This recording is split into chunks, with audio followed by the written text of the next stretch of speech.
किसी के भी सामने अपनी बात को कैसे रखें, अपनी कम्युनिकेशन स्किल को कैसे इम्प्रूव करें, तो इसी टॉपिक को लेके मैं आज आप सभी के सामने आया हूँ। सो हाय गाइस, मेरा नाम अनिल चौहान है और मैं आज आपके सामने बहुत ही बेहतरीन टॉपिक लेके आया हूँ कि हम किसी के भी सामने हम अपनी बात को कैसे रख सकते हैं बिना डरे हुए, बिना हेजिटेशन के, ताकि हमको कोई प्रॉब्लम ही ना आए उसके सामने अपनी बात रखने में। सो मैं आप सबके एक छोटी सी बात शेयर करना चाहता हूँ कि कोई भी काम हम कर रहे हैं ना, तो हमें उसको सबसे पहले गेम की तरह देखना है। चाहे कोई भी गेम हो, चाहे आप उसको कुछ ना कुछ रूल्स भी होते हैं, तो आपको पता ही है। फॉर एग्जांपल अगर आप क्रिकेट ले लें, तो क्रिकेट के रूल भी हैं कि अगर गेंद जो है वो विकेट के ऊपर लगता है तो बल्लेबाज आउट होता है, अगर कैच होता है तो वो आउट होता है। इसी तरह से हमको उस गेम के रूल के बारे में पता होना चाहिए। जब तक हमको उस गेम के रूल्स के बारे में नहीं पता होगा तो हमको तकलीफ होगी। सेम अगर हम किसी के सामने अपनी बात रखते हैं, अपनी कम्युनिकेशन स्किल हम इम्प्रूव करना चाहते हैं, किसी के सामने बात रखते हैं, अगर उस पर्सन को हमें हमारी बात अच्छी नहीं लगती है तो हमें भी अच्छा नहीं लगता है, क्योंकि वो नेगेटिव बोलेगा तो हम भी नेगेटिव फील करेंगे। क्यों?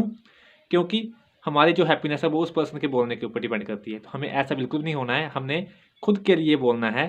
और दूसरी बात, मैंने जैसे आपको फॉर एग्जांपल क्रिकेट का एग्जांपल दिया मैंने आपको गेम का, तो जब तक एक बल्लेबाज आउट होता है, उसको कैच हो जाता है, लेकिन वो बोलता है कि नहीं, मैं आउट नहीं हूँ, आउट तो सिर्फ विकेट से ही होती है, वो यानी वो पहले नहीं जाता है, तो उसको फ्रस्ट्रेशन होगी, उसको तकलीफ होगी, उसको दूसरे पर्सन बोलेंगे कि तू आउट है, लेकिन वो नहीं मानेगा खुद को आउट। क्यों?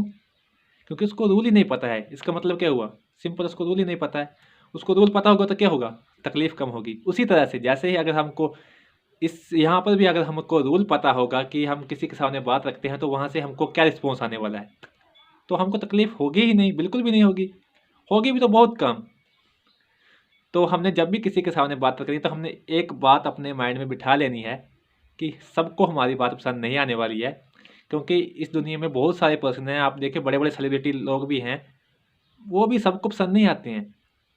आप एक क्रिकेटर से लेकर एक फिल्म इंडस्ट्री से लेकर हर एक फील्ड में देख सकते हैं, जो सक्सेसफुल पर्सन है उसके हेटर्स भी हैं। तो आपने क्या करना है कि आपने सिर्फ अपनी बात उसके सामने रखनी है, चाहे 2 लोग हो, 4 लोग हो, 6 लोग हो या 1000 लोग हों। आपको ये सोचने की ज़रूरत नहीं है कि वो मेरे बारे में क्या सोचता है और उसको मेरी बात कैसी लगी। आपको सिर्फ अपने बारे में सोचना है कि क्या मैंने जो बात की मैंने अपनी तरफ से सही किया। अगर आपने अपनी तरफ से सही किया तो फिर आपको टेंशन लेने की ज़रूरत नहीं है। लेकिन अगर आपको लगता है कि आपने अपनी तरफ से सही नहीं किया, आपको कुछ इम्प्रूव करना चाहिए था, तो आप सोच सकते हैं कि हाँ, मुझसे कुछ गलती हुई है। लेकिन अब अगर आपको लगता है कि आपने अपना 100% दिया है, तो फिर चाहे सामने वाला पर्सन जो नेगेटिव बोल रहा है बोलने दीजिए, जो पॉजिटिव बोल रहा है उसको बोलने दीजिए। क्योंकि किसी के मेंटल लेवल को आप चेंज नहीं कर सकते। आप चेंज कर सकते हैं सिर्फ अपने थॉट्स को, अपने मेंटल लेवल को। तो खुद के ऊपर वर्क कीजिए, खुद को इंस्ट्रक्शन दीजिए खुद को कि मुझे कौन सा काम कैसे करना है। बाकी दुनिया की परवाह मत कीजिए कि कौन क्या बोलता है, क्योंकि गेम ऑफ द रूल यही है कि सबको आप पसंद नहीं आएंगे।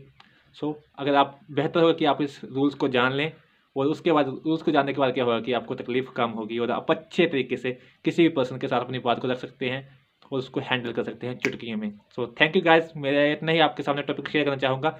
सो मुझे लगता है कि आपको जरूर कोई ना कोई वैल्यू मिली होगी। सो अगर आप मेरे साथ कनेक्टेड रहना चाहते हैं तो मेरे चैनल को सब्सक्राइब कर सकते हैं, लाइक कर सकते हैं, शेयर कर सकते हैं और मेरे साथ कनेक्टेड रह सकते हैं। So thank you guys, thank you so much.